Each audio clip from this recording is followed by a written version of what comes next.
Hello and welcome to the interview on France 24. My guest today is Jean-Louis Bianco. Hello to you. Thank you for joining us. Mr. Bianco, you've had a very rich political career. You were the chief of staff for the former French president François Mitterrand. You're currently the president of the Observatoire de la Laïcité, a very French institution. It's kind of a watchdog, I guess you could say, that takes a look at laïcité, France's brand of secularism. Now, you've just released this book. It's called La France est-elle laïque? It's interesting because you're asking a question. Are you not quite sure of the answer? I'm sure of the answer, but a lot of people are not. Some believe that France is no longer laïque or secularist because it leaves too much room for religion, or for religion expression, or for expression of religious convictions. And the other believe quite in the opposite, because there is a fear of Islam. There is less room for public opinion, for expressing religious opinions. I believe both are wrong.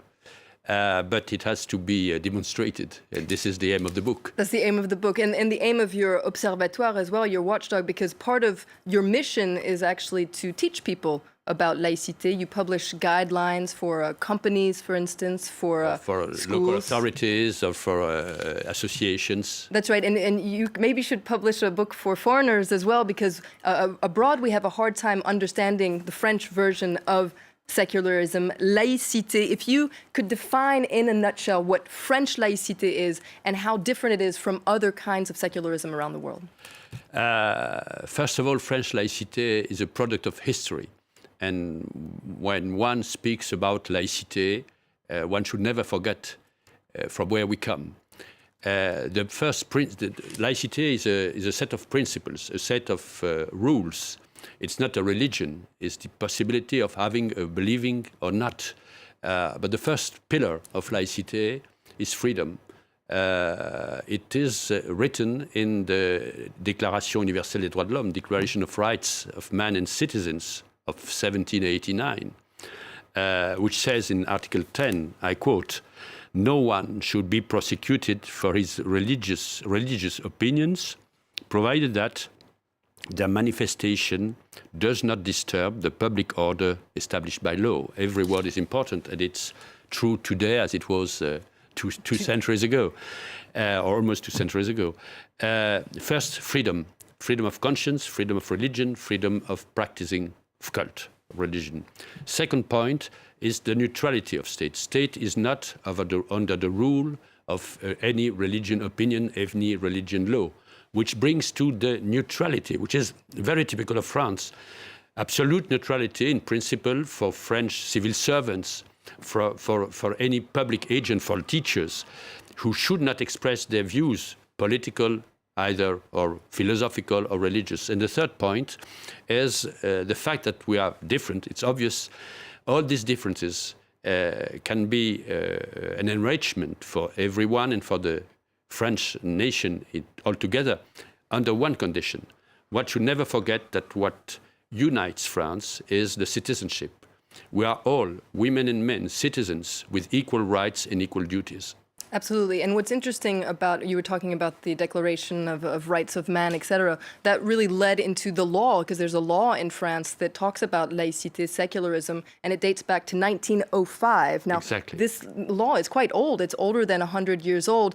Some people say that perhaps the law should change. Maybe it's a little outdated and maybe it should become more modern. Do you think the law needs to change? No, I totally disagree with that view. You know, we have a tendency in our times, the way we work, the system, political and media system, to think that everything new is good and everything old is bad. The kind of miracle is that this law, 1905 and even 1789, is still perfectly adapted to the reality, just because it sets rules which can work for any religion. It's not for the laïcité to adapt at new religion or religion with more power. It's for the religions to adapt and to obey the principle of laïcité.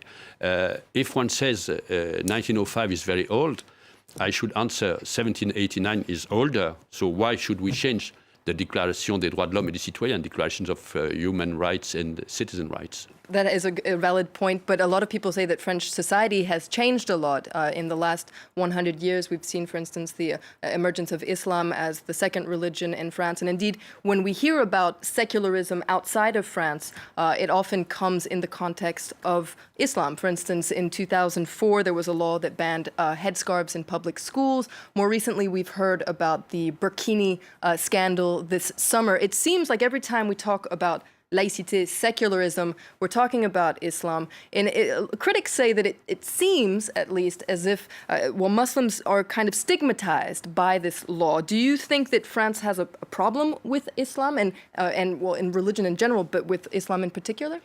You're right. Very often when one speaks about laïcité, one thinks of Islam. And it's not always said, but it's true. And there is a fear of Islam in France. One should acknowledge that. But the fact is that if you apply laws, all the law, not more than the law, it gives you guidelines. And one should not use laws or public declarations to stigmatize Islam. The question is not of Islam. It's interesting to discuss about Islam, Islam of the Enlightenment, modern Islam. This is a political, sociological, interesting theme. My point as a president de l'Observatoire is not the Islam in general. It's how do act Muslims or people from Muslim culture. The great majority of our French citizens, Muslim citizens, behave normally. They practice their religion without causing any trouble to public order. And what the aim of laïcité is to set borders, but borders in general, against people who call for hate or who would want, it's a political Islam, to give more power to the religion over the civil law. But it's a question of words and way of doing. It's not a question of religion itself. You know, Islam is very diverse in France and all over the world. You shouldn't make a generalization of Islam. There are different tendencies, different philosophies, but it's not the religion itself which is a problem. It's some behaviors. Certainly, but it does come in a particular context. In the last couple of years, in fact, France has been hit by several terrorist attacks that were carried out by people who were Islamists. And so perhaps people find that laïcité needs to be debated and indeed perhaps could be a tool to fight against radical Islam. Do you think laïcité could be a tool to fight against Islam? Laïcité is a way to fight against some tendencies of radical Islam, but it's not a way of preventing terrorism. You know, it's a drama for France, for many other countries, without forgetting that there are much more victims from Muslim religion than from any other religion all over the world. But it's a fact that it's done with a claim of Islam, of course, of a totally perverted Islam. This is a matter of fact. And as I said, wearing headscarves is not the beginning of terrorism.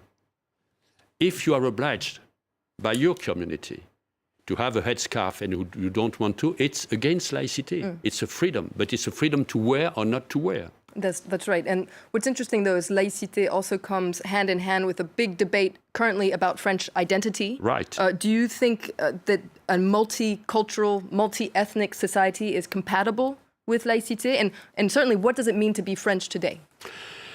Of course, a multicultural society is compatible with laïcité under the condition that everybody respects the law.